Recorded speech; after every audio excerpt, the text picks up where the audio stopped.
Hello guys and welcome back to Haymanager with me today, Alex, and I'm going to give you my predictions for the 2021-22 season. Last year we saw I got a pretty poor performance.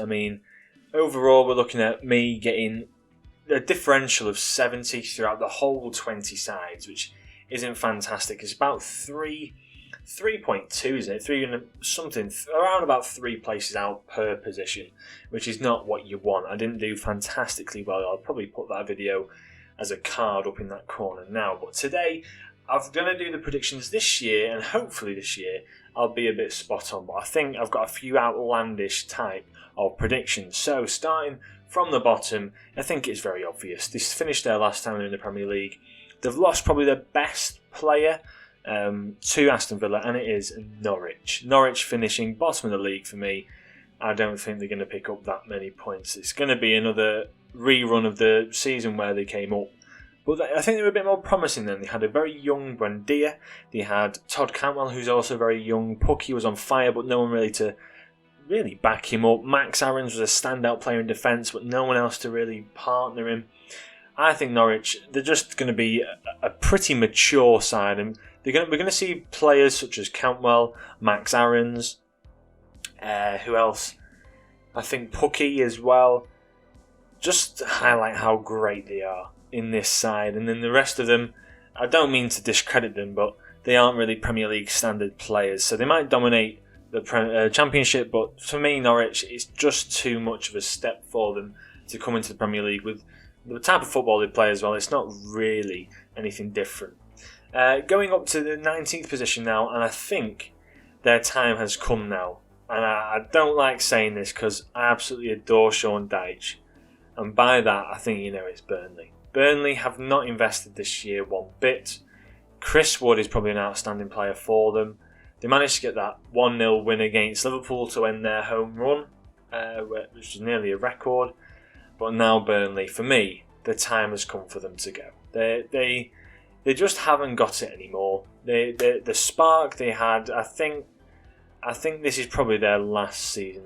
They challenged Europe a few years ago. Nick Pope, a fantastic goalkeeper. Tarkowski, a brilliant player. Ben Mee. It pains me to put them here, but the hunger and desire has got to be questioned at this point. When they see that there's been no investment, you look at players such as Dwight McNeil. I think he needs to move away. You're looking at players like that who just aren't. They're looking to try and progress a bit more now with their careers. And Burnley, it's just sad to see them stagnate. And I think they need either a new owner, if they get a new owner for next year, and they manage just to avoid that relegation scrap, which I think it will be. I think it'll be a massive relegation scrap from 19th to probably 14th. It'll be a massive relegation scrap. But yeah, it's going to be an interesting one. I'm going out there controversially. I'm putting Burnley in that 19th spot. 18th, now I'm going to get a ton of backlash for this, but I think it's Newcastle. I think 2 of the 3 teams that have come up are going to stay up this year. A bit different. West Brom just missed out last year. But Newcastle, for me, I know they've signed Joe Willock. He found his form at the end of last year, but is he really a signing that they need? It's great for Newcastle fans who obviously adore him, and hopefully he can carry on that run of form he had, but is he really going to be anyone that's going to make that big a difference? I'm not mocking Joe Willock here, but there's definitely people for £20 million that are going to bolster your side and make you a better side overall. Callum Wilson, you obviously, you're relying on him to really come into form. You're looking at Joe Linton, who's not really performed yet. Dwight Gale, I think's there. He's just off the books. Who's the Ryan Fraser, the player that I've said to look out for? If he finds his form, I will hold my hands high and say Newcastle have finished way above where I believe they should have. But I don't know if he'll find form. He's one to watch because I reckon he'll have a few good games back at Newcastle. But it's just the defence. The defence is absolutely diabolical. It's a very poor defence at Newcastle. You're looking at maybe Lascelles, I think it's how you pronounce it. He's not. He's the only good player out of that back five. Back four should they play now? Sorry, they've just not strengthened the back line, and I think it's going to be their downfall. They might be able to score quite a few goals, but it's much like Leeds last season, had a pretty decent front line, but the back line really let them down in some of the games. Brentford, I've got then above them, I think the new side. I think it's going to be a bit of a different approach. They've signed pretty good players. Onyeka. Aya's a player that you're looking to probably stay in the Premier League. He's a that quality type of player. They've got Raya in net, who's a very good player in net. Tony, a great player in there. They've strengthened the side where they need it, obviously in that defensive mid role and that probably centre-back role for Aya as well. Just for this year anyway, I think he'll move into that CDM role, centre-mid role. And they'll probably play two central defensive midfielders. But I quite like the look of this Brentford side, I've got to admit. A really nice looking side. I think they'll just about avoid relegation. It's got to happen, really, for them. And then above them, Watford. Watford, the other promoted side. Watford, I think, they've got Premier League experience. They've got the likes of Sarr in there. They've got Foster will probably bring a bit of something to the side. Who else have they got in that side? They've got Troy Deeney, Josh King, Will. What's his name now? Will something. I can't remember his name now. It's Will something. He's very good in that midfield. I think Watford are good enough to stay in the Premier League, but only 16th. No higher, no lower. I think they're good enough just about to stay in the Premier League. I think people are writing them off a bit too early, with Ismaili Sarr being a very, very good player in that team. And just the players around them, I think they'll stay at Watford. Then above them, Brighton. Expected goals-wise, Brighton did very, very well last season. You saw them finish like 8th on expected goals or something stupid like that. Brighton, for me, are missing a striker, are missing a player that's up front, going to get you tons of goals. And Ben White leaving, it was a great opportunity to bring in possibly another defender and then maybe a striker on top of that. Maybe Adam Armstrong would have been great, but he's gone to Southampton now. Brighton, it's going to be a shame. It's going to be a shame to see them just, again, they're like up the creek with no paddles, if you know what I'm saying. They've got no support, basically. And Mwepu is a nice player to bring in, but they don't need a central midfielder. Why they brought one in, I don't know. Maupay needs to be replaced up front. Welbeck's not going to be fit for 75% of the season, 50% of the season. Maupay needs a strike partner or a backup. And they've not provided it, basically. Trossard's great and all, they've hit the post multiple times, but it's just not formulated for them. And Brighton, as I can see, just sitting in that very average 15th place. Then 14th, Project Vieira, Crystal Palace. I think Palace will do pretty well. 14th is decent position. A few marquee signings, a very young side in itself. Still Zaha there. I think Crystal Palace will just do all right. 14th is a nice place for Vieira to start his reign at Crystal Palace. They've got the two new centre-backs. They've got Mitchell, and who would they play left-back? I don't even know who they play left-back. Joel Ward? Surely not. But I think we'll see Crystal Palace play there. Some pretty good football this year, but obviously it's the first year under Vieira. They finished near enough mid-table last year. But I think this year you'll just see this. It'll be a turning circle for them. Then 13th, I mean, it's a very controversial place for them. Everton. I think Everton will sit in this 13th place. I don't think they've got the system. I don't think they've bought correctly. I don't think they've got good enough players to really sit and play the type of football. The football I saw them play against Manchester United was diabolical, and that's a pre-season friendly just before the start of the season. They could prove me wrong. I mean, Pickford could come into form. Ben Godfrey, I think, is an outstanding player, but the back three, Yerry Mina, your Michael Keane's aren't very fantastic. Digne's another standout player, but Coleman's awful on that right-hand side. You can't really play Godfrey as a right wing back. Allen's a bit too old for me, and a bit too. He doesn't fit anywhere on the pitch perfectly.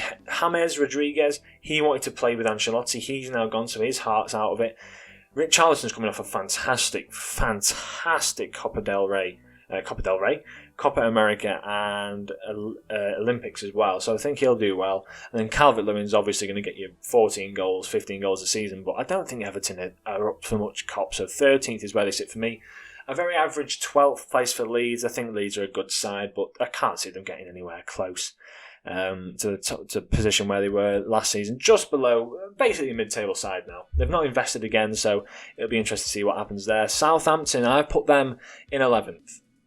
Ward-Prowse, I think, will do well for them. I really rate Che Adams. They've brought in that Parade. I think he plays left back. I think that's a great signing for them as well. And by rumour has it, and I think you know how much I rate him on this channel, Adam Armstrong is signing for Southampton to replace Danny Ings, which I think is a phenomenal buy. You've got someone who's got pace, suits the Premier League so well, takes opportunities, he's confident, great finisher, everything about him brilliant. And I think a step up from Blackburn to Southampton is a nice little stepping stone for him. And I'd love to see him do well. So Southampton 11th. 10th I've got Wolves. Raul Jimenez returns back to the side. Trincao has been brought in. New management. They've got Sa instead of, obviously, who played in that for them? Oh, this Portuguese guy, I can't remember his name now, but he has now left. Cody, I think they'll play. They play pretty good football. Ruben Neves has really become like a little bit of a starlet for them in that midfield. It really brings together the side. I quite like the way they've played pre-season football. I've been watching a bit of their pre-season highlights and stuff like that. It is a pretty nice team, as well as Adama Traore. He's really trying to prove himself this season. Then we go into the top 9. So it's Arsenal I've got next. Arsenal, a very controversial pick here. Arsenal, for me, they've got Ben White, they've got Gabriel. The right back role is questionable. They've got no one to play it there. Xhaka doesn't play well for Arsenal. Hopefully he brings that form from the Euros, and I'd love to see Arsenal prove me wrong here. Pepe's a brilliant player. Saka doesn't go straight into the side, which is a frustrating aspect for me because Aubameyang is absolutely washed. Aubameyang is washed. He should not be playing Premier League football anymore, Aubameyang. He should be retired, way out of the way. Nowhere to be seen, Aubameyang. Awful player, in my opinion. Why they signed him for another few years, I don't want to get on his back too much, but he's much better than what he's playing right now. And whether or not it's his heart's not in it, he's not training well, the system doesn't suit, I don't know what it is, but he just doesn't suit that Arsenal type of football. And he's really bringing the side down. Thomas Partey needs to step up. Emile Smith-Rowe is a nice addition to the side. And I think they just have to firm the fact that Aubameyang is going to be a flop and just should be off the bench, start a few games here and there. 8th, I've got Aston Villa. I think Villa will probably challenge for Europa League this year. I think they'll be not far off. Losing Jack Grealish probably is the worst thing that's happened to their club for a numerous amount of years. But now with Ollie Watkins on the left, as a left forward, a left winger as you'd like to say, not Traore, who have they brought in now? Oh no, Bailey, or I'll call him Bailey. He's in a phenomenal buy on that right wing, right forward spot. A really great player. Then they've got Danny Ings up front. Brilliant purchase. Even if he gets injured, you've got Watkins to replace him. Whack someone on that left wing. Buendia is a 10. Oh, it's a beautiful how they managed to pull off this transfer window, I don't know, but it's a brilliant side. Ezri Konsa comes through. Tyrone Mings has got your experience. Matty Target's a brilliant player in there. We've seen Martinez. He's a brilliant goalkeeper. Why Arsenal didn't keep him, I don't know. I think Aston Villa have a great Europa League side. And I think they're building for depth. They're building for quality as well. Never mind just depth, quality too, to match it. And I think they'll do pretty well. Then we've got West Ham. West Ham, for me, they've just done much better. Milinkovic is nearly confirmed. Areola's been brought in, and if you've seen him in training, he has played some cracking football. They beat Atalanta in the cup, the pre-season cup, whatever that one was, Betway Cup. I think he's going to be a very good signing, Milinkovic. West Ham looking very strong. Ben Rama's fit in that role, which Lengard has left beautifully. I think Ben Rama's going to be one to watch. Jared Bowen, Antonios, they've got a very solid midfield of Souček and Rice. I think West Ham challenge again. There's no doubt about it. And if they bring in another centre-back and then maybe bring in another midfielder, Fornals could potentially play that 10 role, Ben Rama on the left. Who knows? We'll have to see what happens with them. Then in 6th, I've got Tottenham. Now, Nuno has been questioned here, but Nuno's a very good manager, and he knows what he's doing. He's been what's the word? He's been relinked. He's been matched back up with Doherty, who plays that right back role. Beautiful. Honestly, why Mourinho didn't play him over Aurier, I don't know, but it must have just been the style of play. Aurier has now been probably benched. Nuno playing Doherty, it'd been great to see how he can get the best out of him. You're looking at bringing in Romero from Atalanta, brilliant signing. I recommended this to them. Milinkovic was another one to bring in to try and replace another centre-back, which is 14 million. Tottenham should be in for him, definitely. But Romero, bringing him in, brilliant signing. Kane, does he stay? I don't know. I think this would be the season we see Tottenham lose Kane. If Everton finishes low, as I believe so, Calvert-Lewin to Tottenham would be a brilliant purchase. And then we see Son, Calvert-Lewin, and potentially Bergwijn or Mora playing that right wing role. Ali has come back as well. He looks very strong. And Nuno's sort of just added a structure, giving players a comfortable spot in the side, and they're saying, go out and play your football. Go out there, do your best. That's all I can ask from you. And they're looking strong pre-season. They've beat Arsenal. Tottenham, I think, are going to be challengers for Europa League. Then Leicester, I think, will just miss out on top 4. I think the signings they've made, Daka is a great signing, but he's only 20. He's probably going to replace Jamie Vardy. That's what they're thinking of at this point, aren't they? Getting a Jamie Vardy replacement in right now. And Daka would be great to train with Jamie Vardy, but I think that's what we're looking at there. Nothing much to say about Leicester. Justin coming back would be very good for them. Harvey Barnes coming back for them. I can't tell you how much I rate Harvey Barnes. Some of the players, I could probably make a hipster 11. Like Mason Mount, Harvey Barnes, Declan Rice. Just players like that are really, really great. Just intriguing players that I think will do very, very well for the side. Tielemans as well. We've seen them win the Community Shield?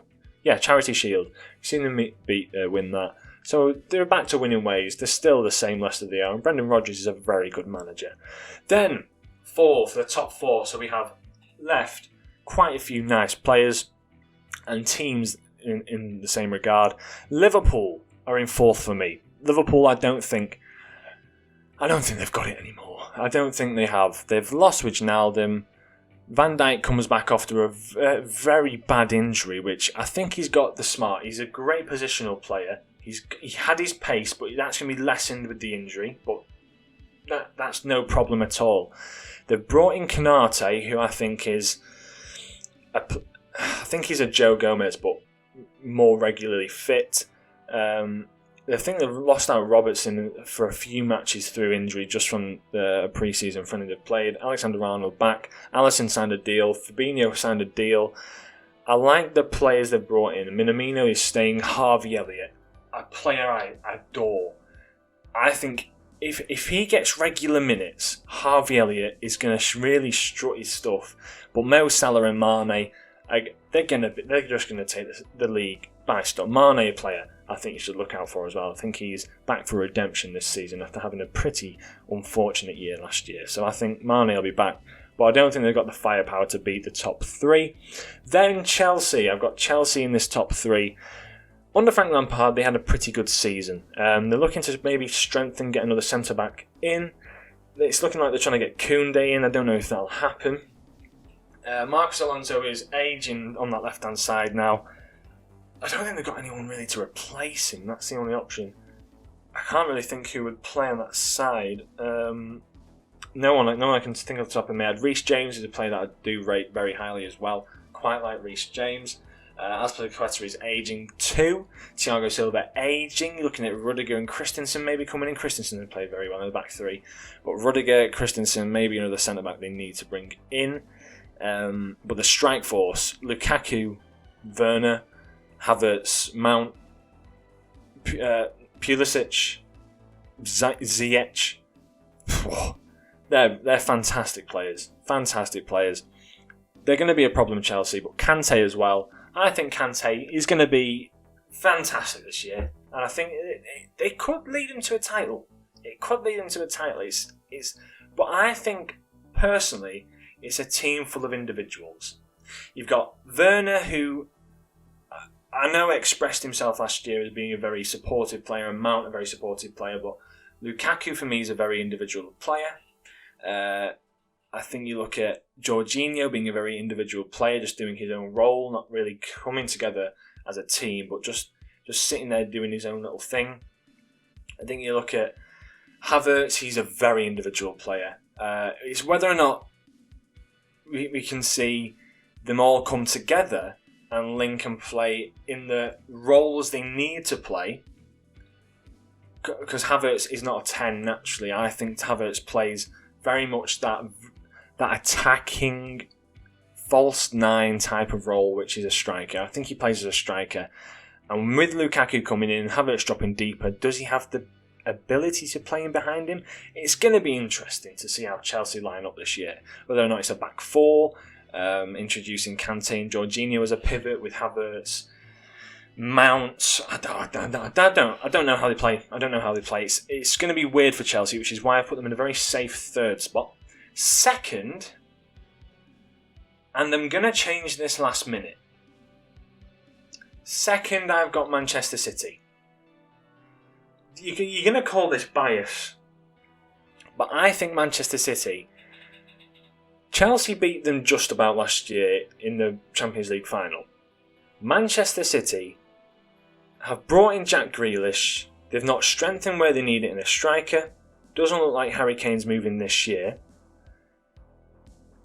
So they've lost Aguero. They've got no striker. They've brought in Grealish for 100 million.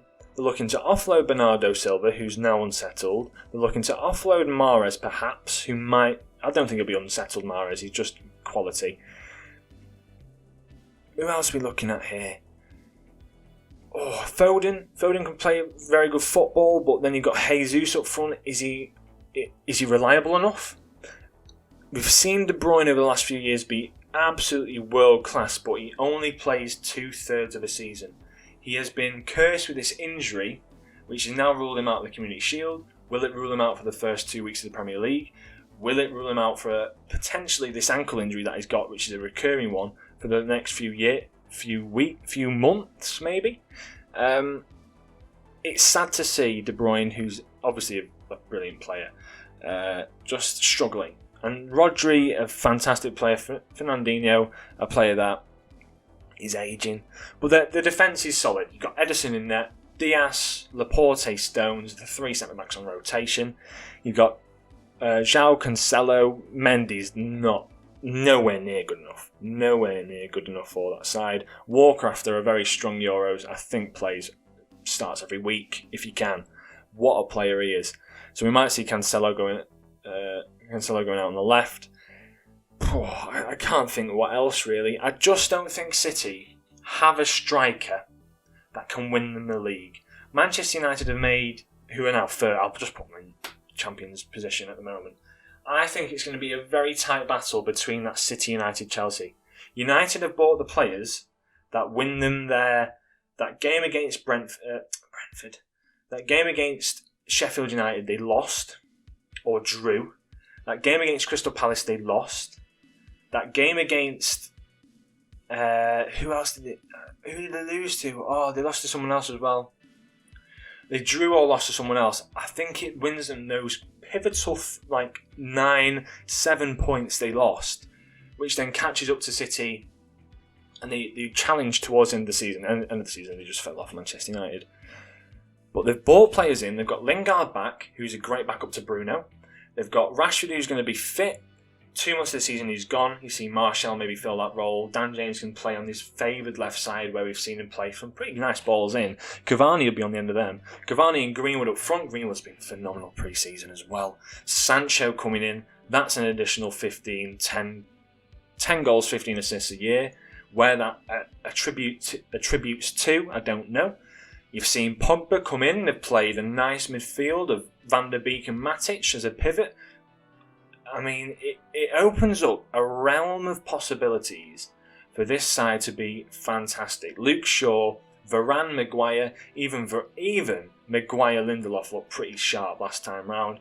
Wan-Bissaka doesn't have to have a nosebleed every time he goes into the opposition half. I think this is the start of something very big for Manchester United, especially if they sign another defensive midfielder, or even a midfielder, be it Camavinga, who can play in the 3, which means it's a much tight and compressed 3 that can really pressure everyone. And I think it's going to be an interesting year for Man United, and I'm going to go bold. I'm going to go bold and put them top. And that isn't even bias. That's just me thinking City haven't got a striker.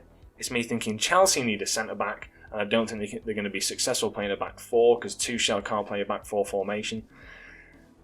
And I think Liverpool just aren't strong enough. I think they're not strong enough in that midfield position, and they're lacking a solid partner to Van Dijk.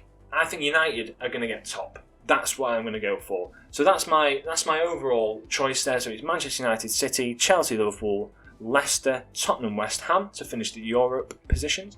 Aston Villa, Arsenal, Wolves, Southampton, Leeds, Everton, Crystal Palace, Brighton, Watford, Brentford. And the relegation candidates, Newcastle, Burnley and Norwich. We're going to then see probably Todd Cantwell go to the likes of Brighton or maybe even a Crystal Palace, places like that. We'll see Max Aarons potentially go to Manchester United to become that right back that they want as a backup to Wan-Bissaka. We then see Everton lose Calvert-Lewin, who wants European football. So will he go to Tottenham? That's a big one. I think he will. I definitely think he will. Or if West Ham go huge, he'll go there. It's going to be a very interesting year. Players to watch out for. I've done that video. I'll link that as well. It's a fancy football related one, but it relates to real life, doesn't it? It is real life, basically. So players I've put in there are ones to watch. And I hope you've enjoyed my predictions. It's probably been dragging out 2 big videos, long videos over the last 2 days, but I hope you've enjoyed this one. Subscriber special will be the one after this. I'm going to make sure I just commit myself to doing it, and I shall catch you in the next episode. From me, Alex, have a great day. Hope you're all doing well, and as I said, I'll see you in the next video. Ciao.